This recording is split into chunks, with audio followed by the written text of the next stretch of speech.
말씀과 함께하는 따뜻한 오늘 큐티온.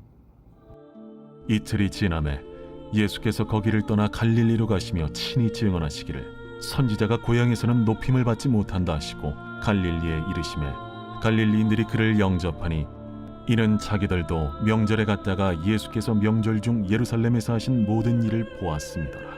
예수께서 다시 갈릴리 가나에 이르시니 전에 물로 포도주를 만드신 곳이라. 왕의 신하가 있어 그의 아들이 가버나움에서 병들었더니 그가 예수께서 유대로부터 갈릴리로 오셨다는 것을 듣고 가서 청하되 내려오셔서 내 아들의 병을 고쳐주소서. 하니 그가 거의 죽게 되었습니다. 너희는 표적과 기사를 보지 못하면 도무지 믿지 아니하리라. 주여, 내 아이가 죽기 전에 내려오소서. 가라, 내 아들이 살아있다.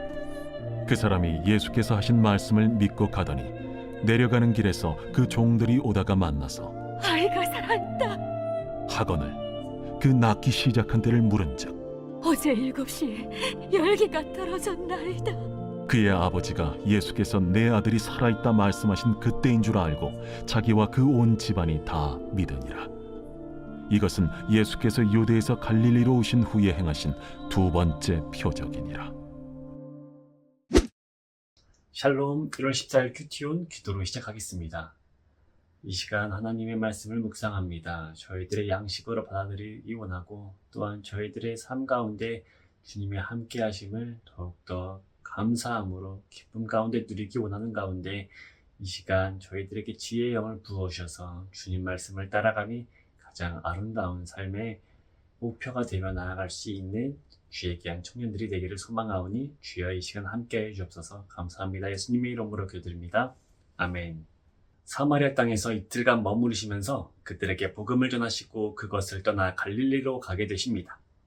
갈릴리에 가시며 친히 증언하시기를 선지자가 고향에서는 높임을 받지 못한다라고 이야기를 하십니다. 여러 의미를 담아내고 있는 말씀이실 수 있습니다. 저희들의 모습만 봐도 이러한 의도를 어떤 의도를 가지고 말씀하셨는지를 저희들이 볼 수가 있습니다. 여러 의미를 감아내고 말씀하셨지만 저희들의 모습만 본다 해도 어떠한 말씀을 하시고 나시는지 저희들은 알 수가 있습니다. 어느 목사님의 설교를 들었을 때 봉사하며 본인이 섬기는 담당 목사님 귀하게 여기지 않으면서 다른 교회 목사님, 선교사님에게만 열심을 다하는 모습을 보았다라는 설교를 들었었습니다. 이것이 담당 교회 목사님만 뜻하는 것이 아니라 옆에 있는 저희들의 친구들, 옆에 함께하는 형제 자매들의 모습을 또한 봐야 합니다. 저희들이 함께하는 이들에게 너무나도 당연하게 직면하면서 그 사람을 받아들이며 살지 않았는지 여러 가지 문제들을 두고 저희들은 한번 돌아볼 필요가 있는 이야기인 것 같습니다. 예수님께서는 누군가에게는 그저 같은 마을에 살던 한 청년과 같았을 것입니다. 그렇게 생각하고 받아들인 사람들은 예수님의 복된 소식을 자기들의 삶 가운데 자기 자신들의 것으로 받아들이지 못하게 되었죠. 예수님께서는 갈릴리에 도착하자 왕의 신하가 예수님께 나오는 것을 볼 수가 있습니다. 내 아들의 병을 고쳐주소서, 그가 곧 죽게 되었나이다 라고 예수님께 간청하며 나옵니다. 이에 예수님은 너희는 표적과 기사를 보지 못하면 도무지 믿지 아니하리라 말씀하십니다. 끈질기게 예수님께 다시 또 나와서 주여, 내 아이가 죽기 전에 내려와 주옵소서 간청하자 예수님께서는 이르시되 가라, 내 아들이 살아있다 하시니 그 사람은 예수님의 말씀을 믿고 내려가게 됩니다. 그 내려가는 길에 그의 종을 만나게 됩니다. 그의 종을 만나게 되자 기쁜 소식을 듣게 되죠. 바로 그의 아들이 다시 열이 내리고 살게 되었다는 것입니다. 그때가 어느 때인지를 묻자 그 종은 어제 약 7시쯤이라고 얘기를 합니다. 여기서 7시라는 것은 약 오후 1시를 뜻하고 있습니다. 아버지가 예수님께 말한 그때인 그 시간인 줄을 알고 그와 온 가족이 모두 예수님을 믿게 되는 모습을 볼 수가 있습니다. 아비가 예수님을 믿음에 따라 그의 온 가족이 믿게 되는 것이죠. 이 모습은 마치 저희들의 구원 역사의 실현의 한 모습을 보여주고 계시는 것입니다. 아버지는 하나님 앞에서 그 집의 대표자인 만큼 하나님은 그를 통하여서 그 온 집을 축복하시게 됩니다. 예수님께서 유다에서 갈릴리로 오신 이후에 두 번째 표적의 이야기였습니다. 저희들의 오늘 말씀을 묵상해 보았을 때 저희들의 믿음이 혹시 이 신하와 같지는 않으신가요?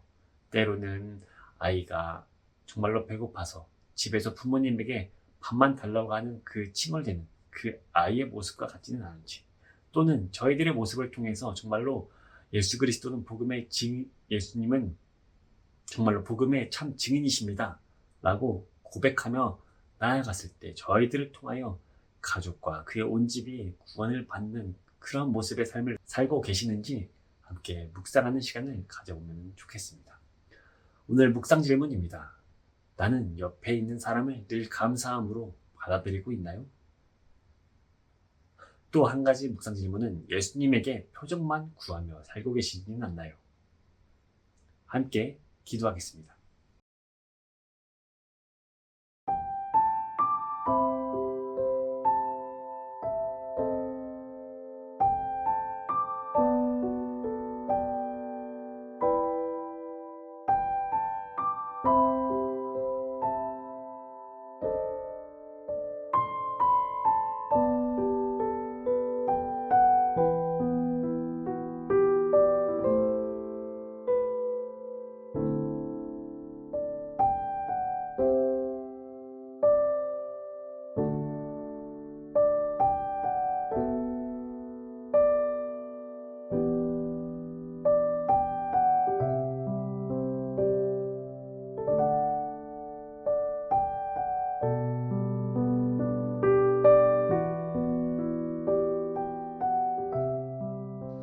하나님, 또 이 시간 저희들에게 내려오셔서 복음으로 하늘을 말씀하여 주시고 하나님의 자녀로서 불러주심에 저희들은 감사함으로 받아들이지 못한 적이 많이 있습니다.